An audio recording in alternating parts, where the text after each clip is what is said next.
With the global pandemic weakening local economies around the world, municipal governments are spending more than ever before on improving their website and driving traffic to it, and with good reason. For a city, their website is where corporate decision makers and site selection consultants start their journey when investigating communities and assessing where to expand and invest. Therefore, an engaging and informative city website can be the difference between job creation and economic struggles. I am your host, Mike Lake, and in today's preview, I will be speaking with Dave Parcell about how his company, Local Intel, has developed highly sophisticated data tools to showcase a city's strengths and create the jobs of tomorrow. Innovation, resiliency, discovery. Join Mike Lake, President and CEO of Leading Cities, as we explore the technologies shaping the possibilities of our future with a preview of tomorrow. Hello and welcome, Dave. Thank you so much for coming. For our listeners, Dave Parcell is the co-founder and CEO of Local Intel, a company that has developed award-winning online economic development data tools that cities can add to their websites to showcase their strengths. Now, before we dive deeper into what is Local Intel and what is it that you do, I'd love to step back, Dave, and just get your perspective on what do you see as a major challenge facing cities in the world or society over the next 5, 10, or more years? Yeah, thanks, Mike. It's a good opportunity to have a speak, have a chat to everyone. So I think from our perspective, the biggest challenge is going to be, spreading opportunity more evenly amongst communities and cities of different locations across the world. So clearly, what we've seen in recent years, recent decades, is a gravitation towards talent moving towards the big cities. And with the changing economy, with the knowledge economy growing, especially in the Western world, that has also meant that we've seen a decline of traditional sort of manufacturing and that sort of secondary tier type jobs, growth of tertiary tier knowledge jobs, and a gravitation, as I said, towards those big cities. And what that has meant is a bit of a hollowing out of jobs and opportunity in many of our regional areas and smaller communities. And moving off into the future, I see the opportunity to harness those same forces which are changing the economy for good, to bring more opportunity and equality to smaller communities across regional Canada, regional US, regional Australia and New Zealand, so that there can be more more growth, more opportunity, more wealth, and all the socioeconomic impacts that flow from that fed back into our smaller communities.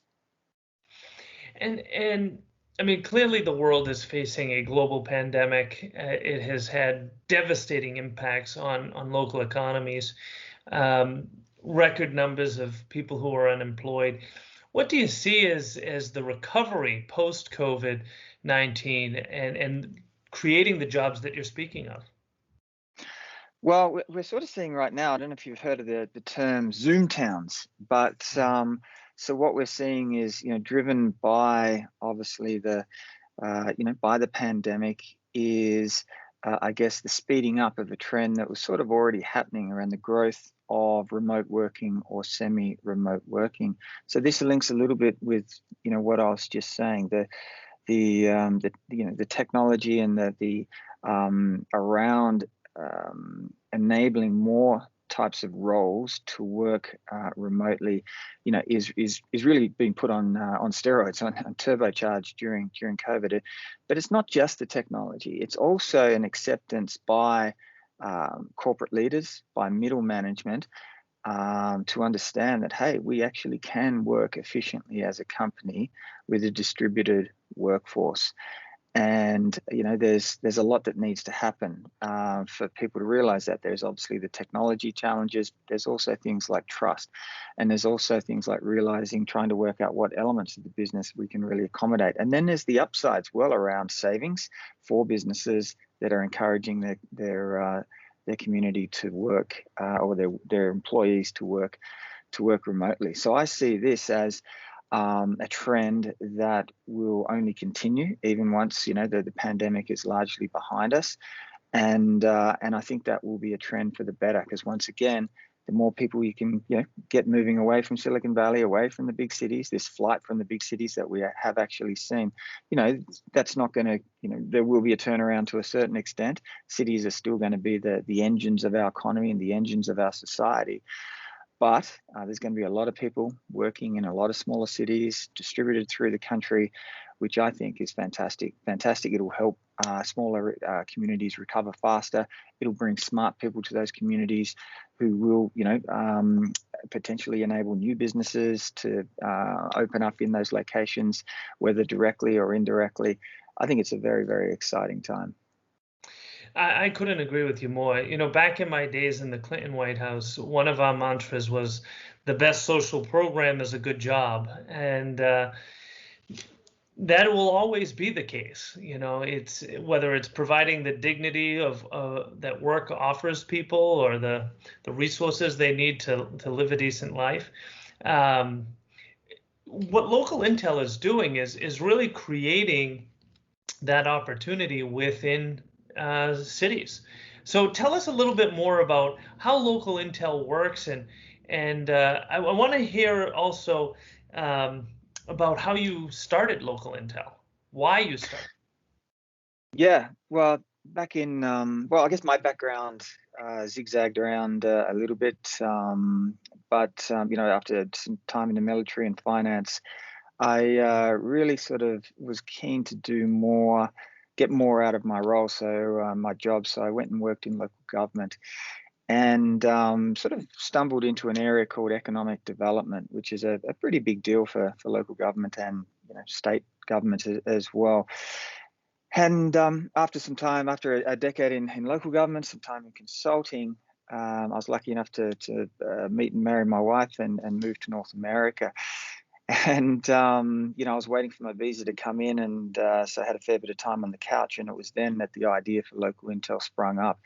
And it was really founded on a simple premise that every community, every city, every small town, every village should have the opportunity to access world-class technology, not just the big cities, but even the smallest ones, to really get online and be able to identify and promote what makes their local economies and their communities special, to do one of three things. That is either to attract new investment and businesses from outside and bring them in, to either support existing businesses to help them adapt to the changing times, or to help new businesses grow. And with technology increasing, with the role of the internet increasing, a lot of small communities just didn't have the ability to do that. So Local Intel has created a catalog of online economic development tools. Think of them as widgets or plugins. And each of these elements of this catalog do a different thing that a town or a city would want to do when it comes to promoting their economic development. So that was simply the idea, and since 2016, we've been developing out this catalog. We've been, I guess, growing bit by bit.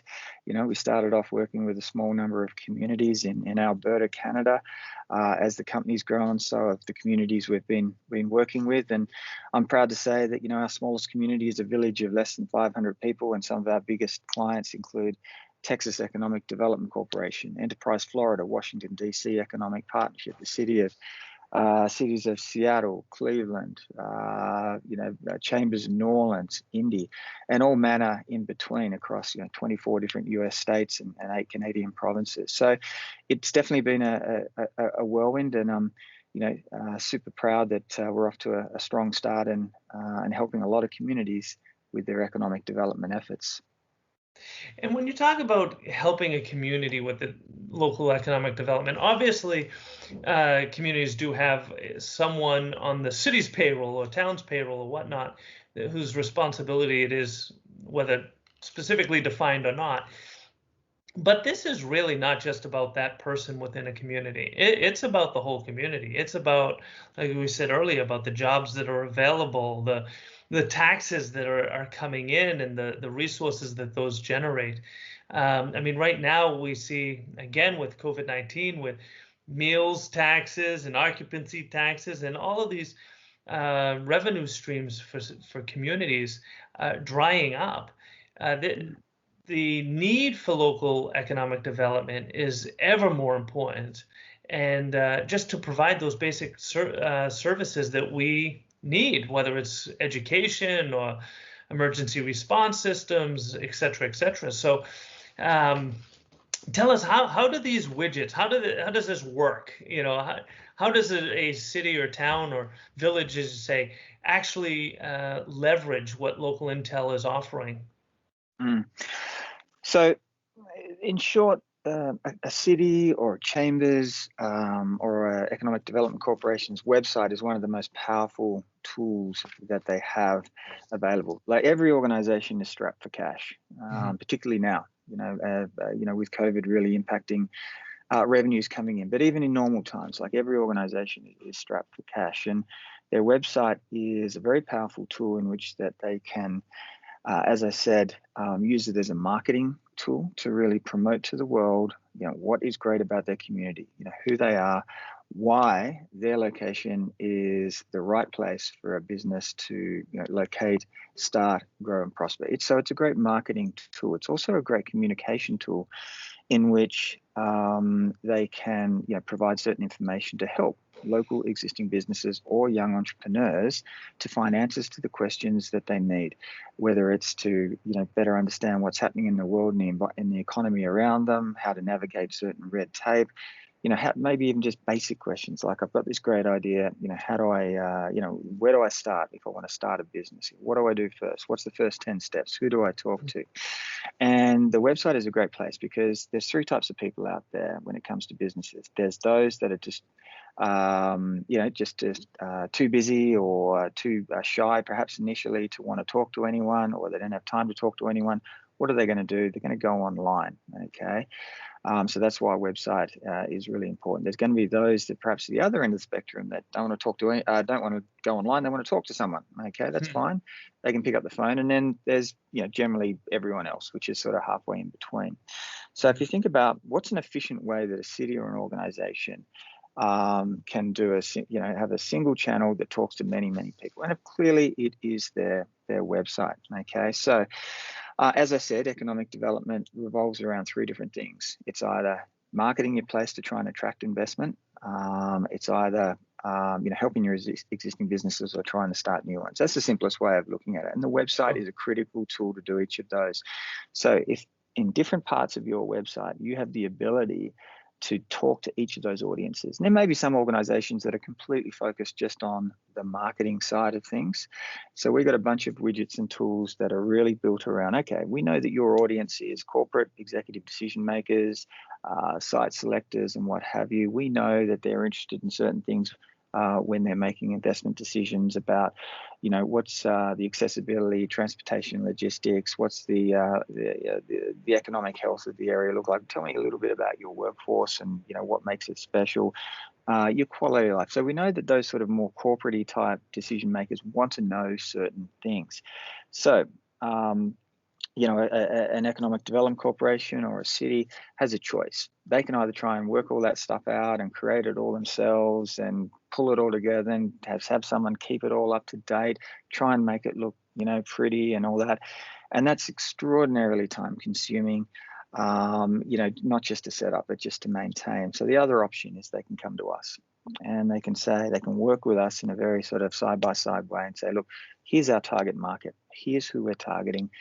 And we'd really like some help identifying what makes our community special, our competitive advantages, and then we want to be able to communicate that on our website alongside, the traditional stuff like a nice photo and a video, so they can come and pick with our help whichever widgets or tools that they want. And they just beautifully insert in very quickly. Most of our tools are completely automated. Then all of a sudden, they've got this beautiful, powerful online visualizations with the sole purpose of marketing what makes their community special. And one of the interesting things, I mean, I know that, Mike, we talk a lot about politics, but I think one of the common factors, whichever end of the spectrum that you sit on, that I think everyone experienced in the recent election, was getting onto your favorite online media website and going to one of those electoral maps that they had on their website, where you could click around, whether it's the red, whether it's the blue, whether it's the state, whether you want to drill down to the county.